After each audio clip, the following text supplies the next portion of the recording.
Chapter 2. The Uninteresting Vacation. As Abigail rode along in the train's private carriage, she was finding it difficult to read. It was the 6th day after the steamliner they boarded in New York finally arrived in England, and her little brother Caleb was bored and intent on making sure everyone knew it. It could have hardly been helped, though, for Caleb had grown up in a railroad town on the plains of the American Midwest. And even though an extended visit to England might sound wonderful to you, to Caleb, it did not, for he had not been consulted about the trip when it was being planned.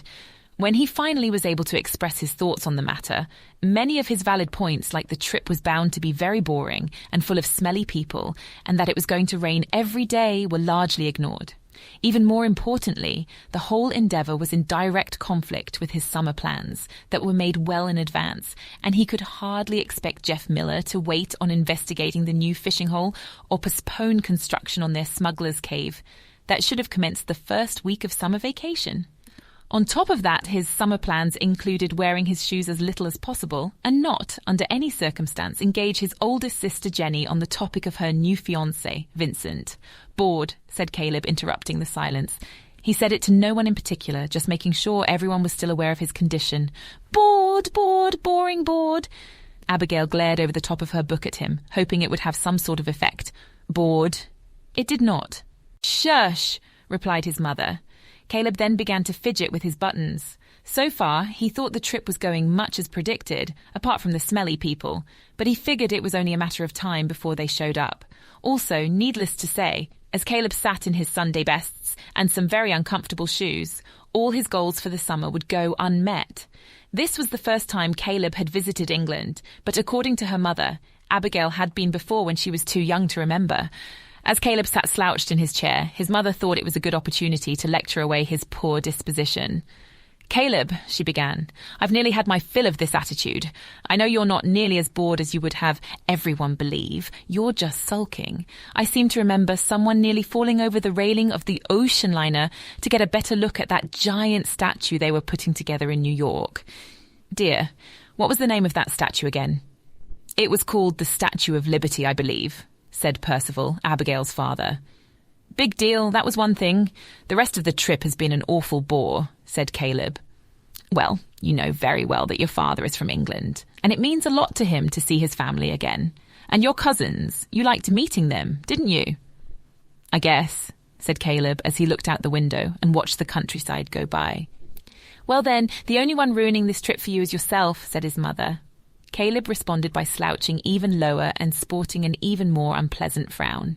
Abigail chuckled to herself because she knew what her mother had said was true.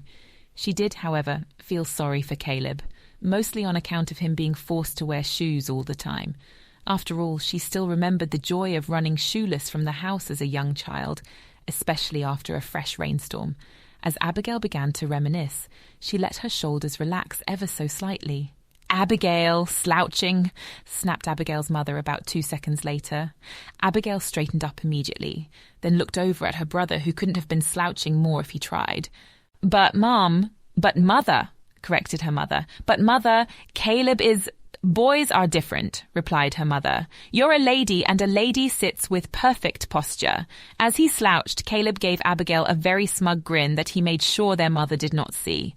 Mum, insisted Abigail again, gesturing towards Caleb. Abigail, you're incorrigible, said her mother, frustrated.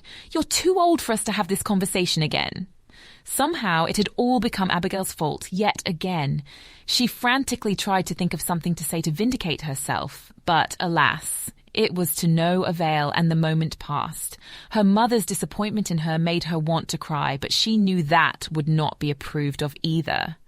Holding back the tears, Abigail groaned and buried her nose even deeper in her book, shutting everyone out. Growing up, Abigail had always been a tomboy, but it was taking her longer than most to give up her tomboy ways and actually begin to present herself respectably like Jenny. Now her only escape was reading, for on the pages of her books she could imagine herself in quite a few exciting adventures, ones that her newly imposed ladylikeness would most certainly not go well with. Her favourites by far were the fairy tales and ancient legends of knights, magic and dragons.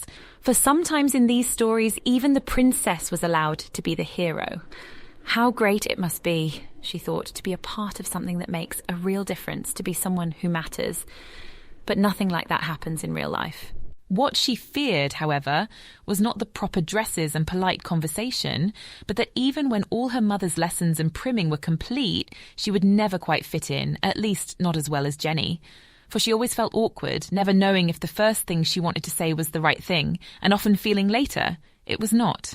This was why, for the most part, she had taken to being quite quiet over the past year. For when she was in school and around girls of her own age, she never knew quite what to say. For none of them really preferred to read, except for small things here and there out of necessity, and try as she might, she couldn't see the appeal of the handful of local boys which seemed to capture all the attention of the others. Once, since all of them were complimenting Susan Miller on her new dress, she thought she should inquire if it had pockets, which was obviously the wrong question from how the other girls reacted. Abigail still could not figure out why the question was so frowned upon, for in her experience, the existence of pockets, or lack thereof, was an often cited reason for her finding favour with some dresses and disfavour with others. This spring, her life had gotten even worse, for she and her mother had a special arrangement that while Caleb was still young and unable to help her father with all of the chores around the farm, she was allowed to help, which she loved, especially the chores that involved the taking care of animals. For most of her time in the barn was spent daydreaming about grand adventures. Still, she had favourites of all the animals, whether it was one of the cows, chickens or sheep. But now that Caleb was older and able to help his father more, he and the hands could manage to care for all the animals, and Abigail was again trapped in the house. Abigail, of course, had nothing against the house in particular, except that her mother was there also, and she hated constantly disappointing her. Yes, Abigail knew that she was different from her sister and the other girls, but because she was still young, she had not yet realized that this was a very good thing. For the most part, this did not concern her, but there was one thing that gave her pause. Unlike her sister Jenny, who had been in love 7 times, 5 of which happened by the time she was Abigail's age, Abigail had never once been in love, or at least what she reckoned love was. And if Jenny's teasing was right, she would most likely die a spinster alone. This made her feel quite out of place, for even in her books it was on account of love that a great many things happened, and it seemed second nature to everyone but her. So she began to wonder that if she'd not yet been in love and it was so easy, what hope did she have of doing anything of significance? But I'm sure as a wise reader you know that love and adventure are not dependent upon each other, except save for the simplest of fairy tales, and this is no simple tale. Now the moment Caleb was dreading the most began, for Jenny, after a long period of daydreaming, began to speak. "Abby, you know what he said to me as we left?" asked Jenny. Abigail's pale eyes peered slightly over the top of her book and were met with Jenny's enthusiastic green eyes. "He said he would write me every day. Isn't that romantic?" She received no response from Abigail, but also did not wait for one. "I must be engaged to the most handsome, selfless, wonderful, intelligent man who ever lived. Caleb, you could learn a lot from Vincent. I am going to ask him to spend some time with you, to help you with your studies. When Vincent was your age, he took his education very seriously. That is why he's in school to be a lawyer now, because he studied hard when he was younger." "Father, did you know Vincent was studying to become a lawyer?" asked Jenny as she preened her chestnut hair. "Yes, dear, he's a fine lad," said her father, paying her no mind. "Did you also know that he could have gotten a scholarship to Yale Law School this fall, but his family is doing so well, he turned it down to allow someone less fortunate to be able to go," said Jenny. Everyone was aware of this before they had left on the steamer, and could explain the details as well as Jenny knew them by the time the ship docked in England. "And wasn't it great that he came with us all the way to New York to see us off?" asked Jenny, then quickly searched around the cabin for confirmation from someone else and found it in her mother. "Oh, Mother, he simply is too wonderful. So well spoken. I just know he will make me the happiest woman ever." And so the legend of poor Vincent grew during their trip, and by the time the wedding eventually came around, it was so grand that Vincent himself could scarcely live up to it. "And Mother, have you seen how wonderful he looks in the new jacket I bought him? Simply wonderful," she continued. "Mother, did you know Vincent had once met President Lincoln? Not everyone can say that, can they?" said Jenny. "And do you know how President Lincoln described him afterwards?" "Insufferable," mouthed Abigail to Caleb, to which Caleb responded with a roll of his eyes and a pantomimed growl of frustration. Of course, this gave Caleb and Abigail a very serious case of the giggles, made all the more incurable by the fact that if Jenny caught them making light of the very serious business of her beloved Vincent again, she would most assuredly become cross with both of them. So, to avoid any incident, Caleb rushed from the cabin to the narrow hallway between the rooms. Abigail soon followed him out for a brief reprieve from the virtues of Vincent.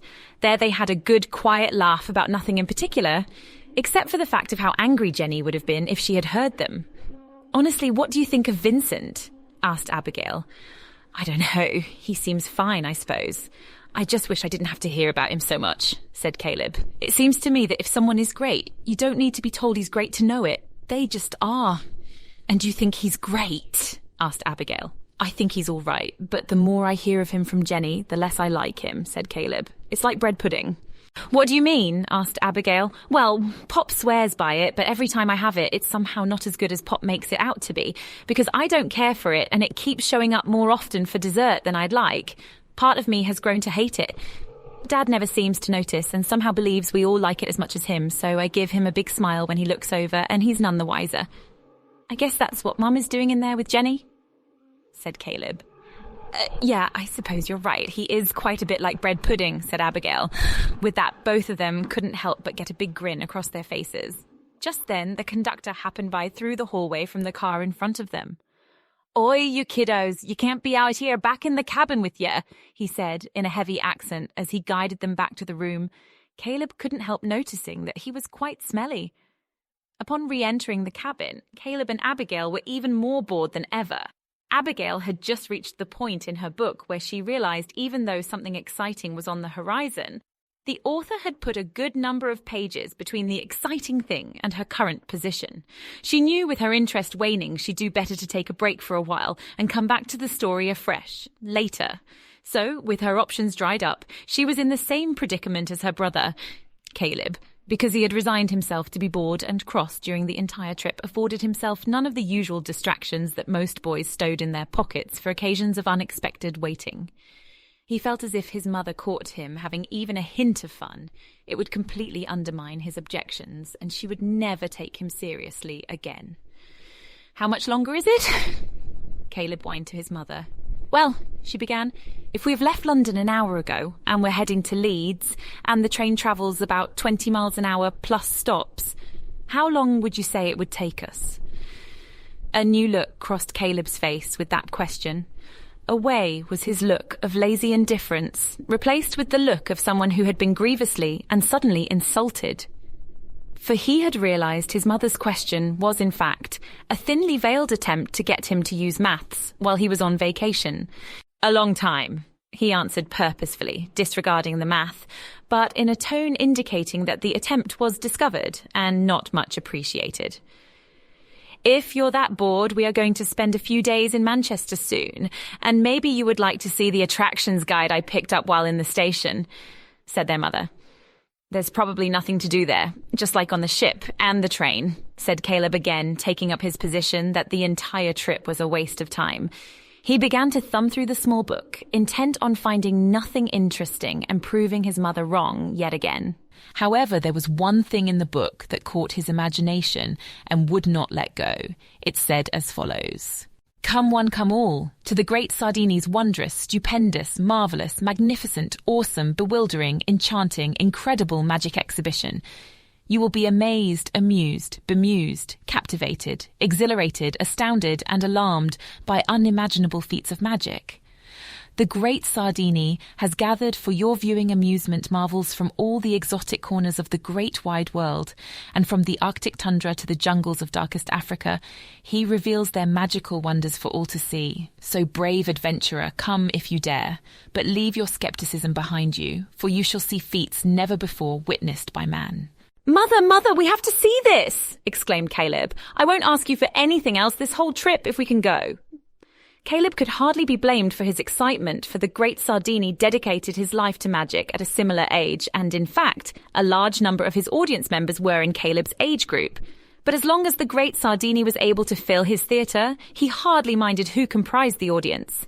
And fill the theatre he did, for even though his performance was largely panned by the local critics, most of his shows were standing room only.